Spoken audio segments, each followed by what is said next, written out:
eso me hizo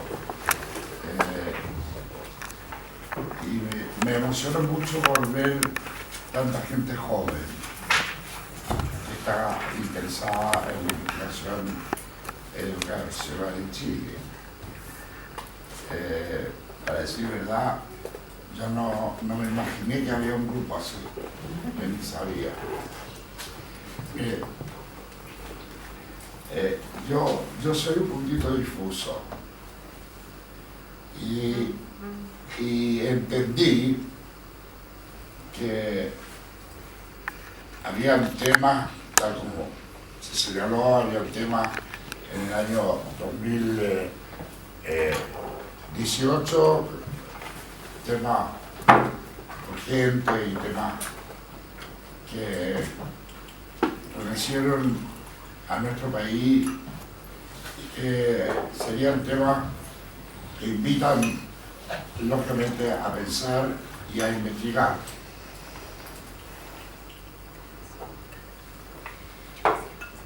En razón a eso, yo entendí, me mandaron estas preguntas, pero yo entendí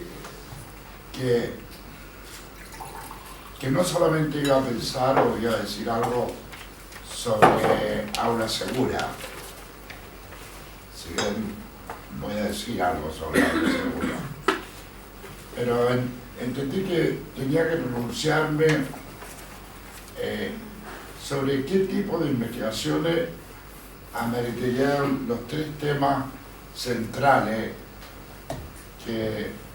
a los cuales pintaron, ¿cierto? Que el asunto del movimiento feminista, la violencia en la Araucanía y, por último, proyecto de aula segura. Y entonces me permití, pero no lo voy a hacer, me permití pensar en investigaciones que serían necesarias en cada uno de estos ámbitos realizar. Pero como me dijeron que hable de aula segura, no voy a leer todas las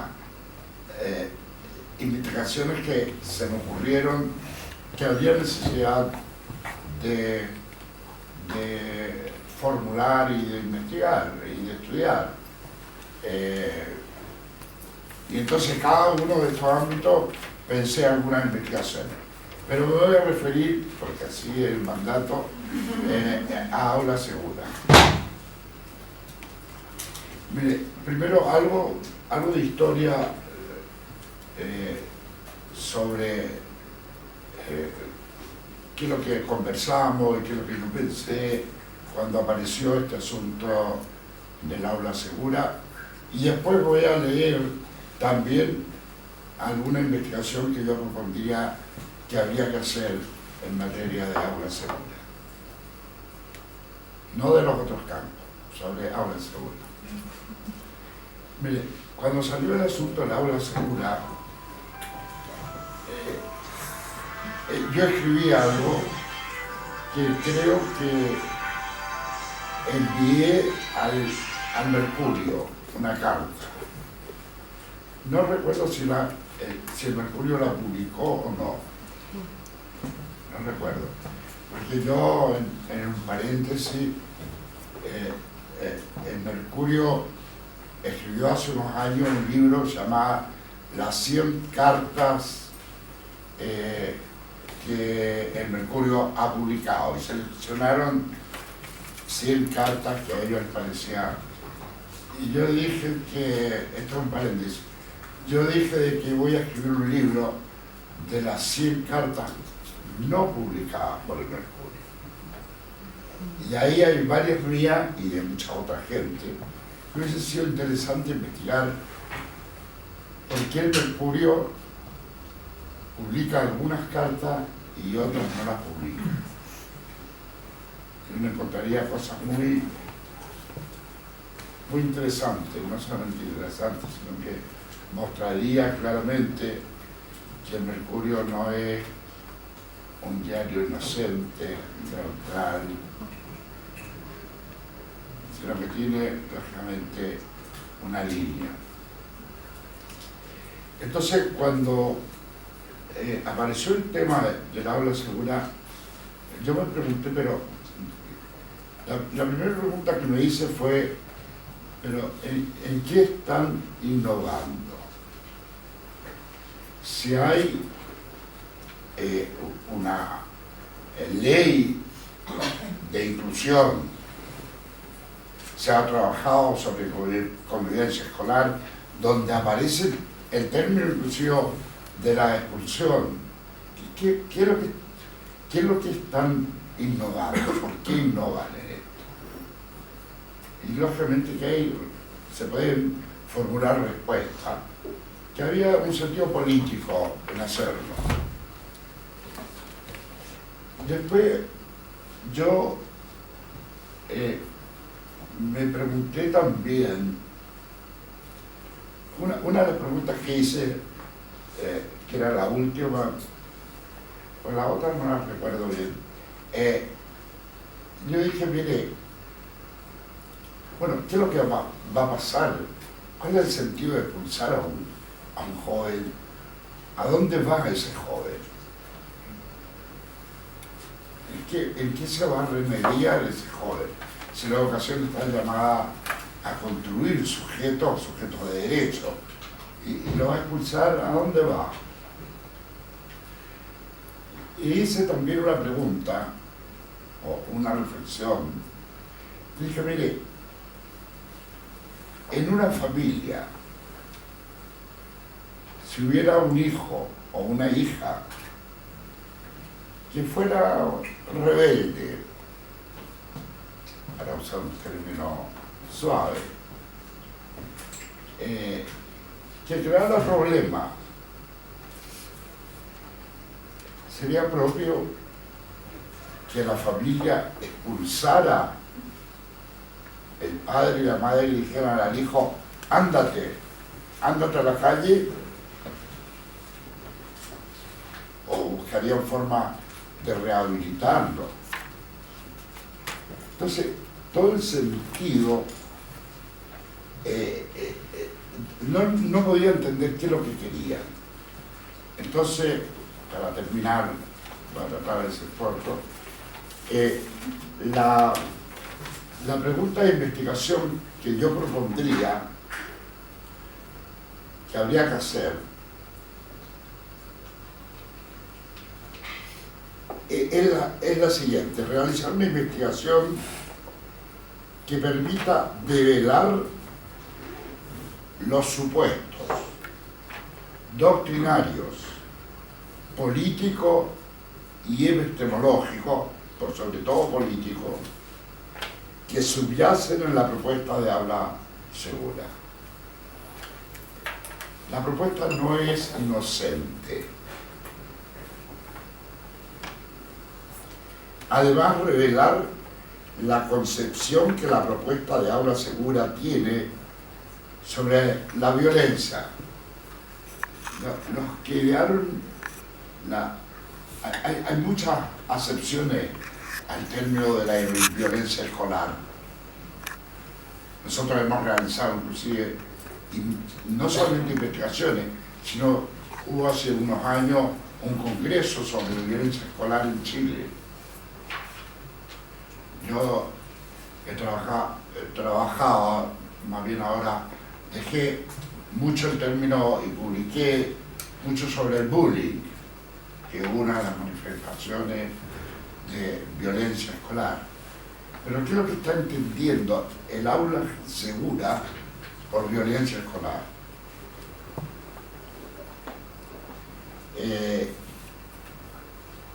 Y convivencia escolar. Es interesante, otro paréntesis también, cuando se elaboró la ley de violencia escolar, a mí me llamaron, entre otros, a la Cámara de Diputados a que hablara sobre el tema. Yo dije, mire, el tema debe que ser convivencia escolar, no violencia escolar. Sin embargo, la ley apareció como violencia escolar.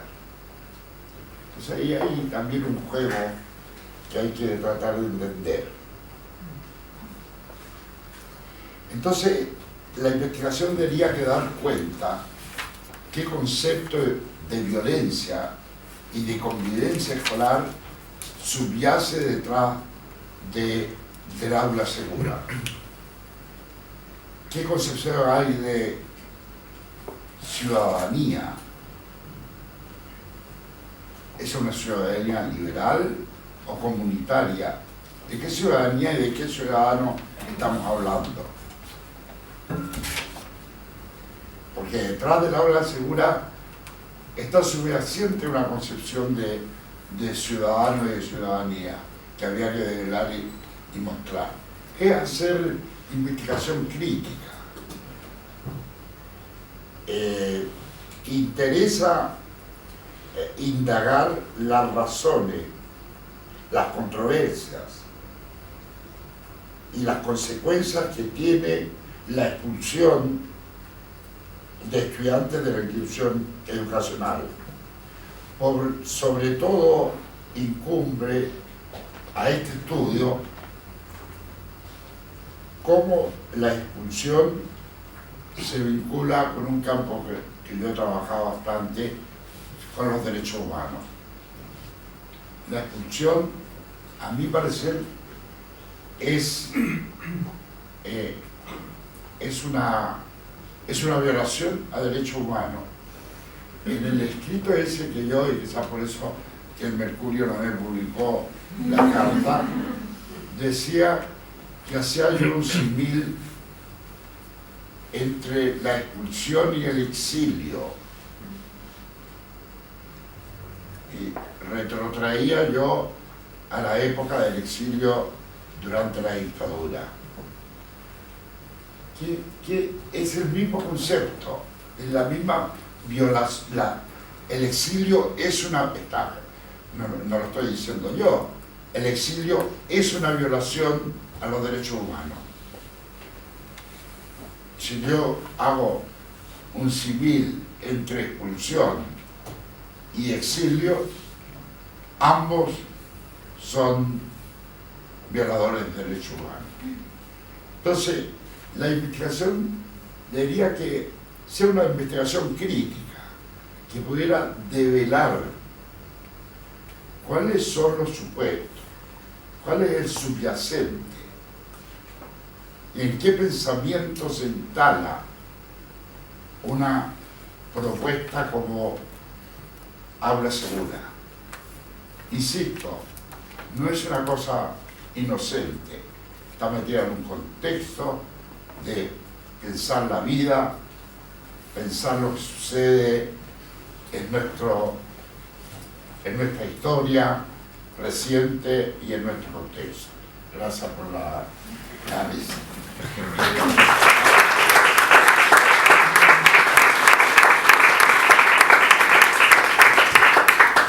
Muchas gracias. Recuerden que vamos a tener tiempo para retomar otros temas. Ahora entonces le vamos a dar la palabra a Carla Toro, que nos va a hablar sobre el movimiento feminista. Muchas gracias. Uy, el cronómetro ya empezó a sonar fuerte. Me pasa.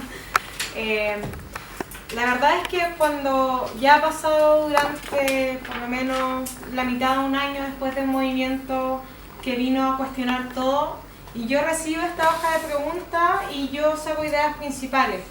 Aportes del movimiento feminista, cuáles son los aprendizajes, quienes formamos parte de la misma movilización y de quienes no han formado parte, sino que se miró desde afuera, desde la casa. Y yo diría en la tercera parte tiene que ver cómo se aborda los pilares que vino a cuestionar el movimiento feminista, que tiene que ver principalmente violencia de género, violencia patriarcal en la educación. A mí me gustaría partir con esa idea dentro de los aportes. Yo creo que el principal aporte que nos entrega el movimiento feminista, de la cual fui parte, tiene que ver con cómo la educación, como estaba hecha, no estaba hecha pensada para todos. Estaba pensada hecha para hombres, para personas caucásicas, o aquellos que, por ejemplo, no pudieron acceder desde niño a una buena educación y que a través del mérito y la ilusión de una buena educación del 80, 70 en adelante iban a llegar a una universidad y el día de mañana iban a poder trabajar en buenas condiciones. Vemos que esa mentira se rompió y ese fue el primer grito de ayuda que hizo el 2011, que hicieron los estudiantes al decir: esta educación no es para todos, esta educación es para determinadas personas. Y el punto es que esta movilización feminista no es alejada de ese 2011 que nosotros conocíamos, el 2011 que luchaba por una educación pública, gratuita y de calidad. El punto es, ¿qué es entonces lo que viene a cuestionar esta movilización? Y yo creo que desde ahí parte repensando todos los pilares de esta educación, desde cómo se educa, qué se educa, para quién se educa y qué es lo que al final se está financiando en educación. Que es un debate que, si bien se dio el 2011, no se estaba pensando para todos, incluso el mismo lenguaje. Yo creo que eso es uno de los aportes principales que tiene el movimiento feminista, porque logra incorporar a parte de la población que nunca iba a estar incorporado en una educación que pudiese ser pública, gratuita y de calidad. Porque iban a seguir ocurriendo las mismas discriminaciones que hemos sufrido nosotras históricamente, las mismas disidencias sexuales. El 2011 decíamos, podemos tener educación gratuita, pero el día de mañana yo entraba a trabajar y va a seguir ganando menos lucas que mi compañero al lado que había estudiado exactamente lo mismo que yo. Entonces, ¿esa es la educación que nosotros queríamos? Claramente no. Y yo creo que esto fue lo que marcó esta movilización, que nos vino a repensar toda esta lógica del 2011 y volver a encauzarlas, poder profundizarlas. En donde no es como que la movilización del 2011, el movimiento estudiantil desapareció, no, se repensó, se reconfiguró. Las lógicas patriarcales o las lógicas muy machistas, en donde, no sé si ustedes asistieron, pero yo en el 2011 estaba en cuarto medio, y fui a un evento que se hizo en el Parque O'Higgins, no sé si recuerdan, la educación en el Día de la Música, algo así, no me acuerdo, y mientras hablaba Camila Vallejos, todos en el público, abajo, 1 millón de personas le empezaban a gritar que mueva la colita. Yo no lo recuerdo, o sea, así como mueve la colita a nuestra dirigente. Eso no es permitido. Y en ese entonces tampoco debía haber estado permitido. Y el punto es que Camila Vallejo era importante porque era linda, porque era pesada, pero no por ser dirigente, no por representar al movimiento estudiantil propiamente tal. Y yo creo que es eso lo que este movimiento feminista cuestionó.